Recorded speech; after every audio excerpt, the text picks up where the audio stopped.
Pemirsa, plafon bangunan Masjid Al-Abror di Kota Padang, Sidimpuan tiba-tiba ambruk. Untungnya tidak ada korban jiwa saat kejadian.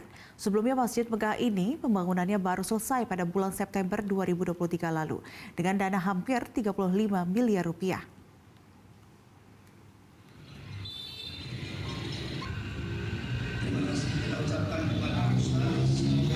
Kejadian asbes Masjid Raya Al-Abror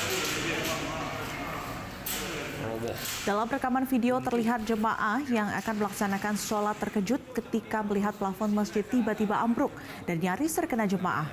Diduga ambruknya plafon tersebut dikarenakan hujan deras yang mengguyur wilayah Padang Sidimpuan sejak beberapa hari terakhir.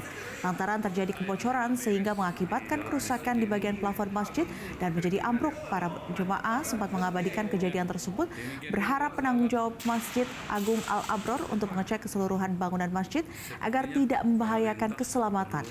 Sebelumnya bangunan Masjid Megah Al-Abror baru selesai dibangun pada September 2023 lalu dengan biaya sekitar 35 miliar rupiah. Jelajahi cara baru mendapatkan informasi. Download Metro TV Extend sekarang.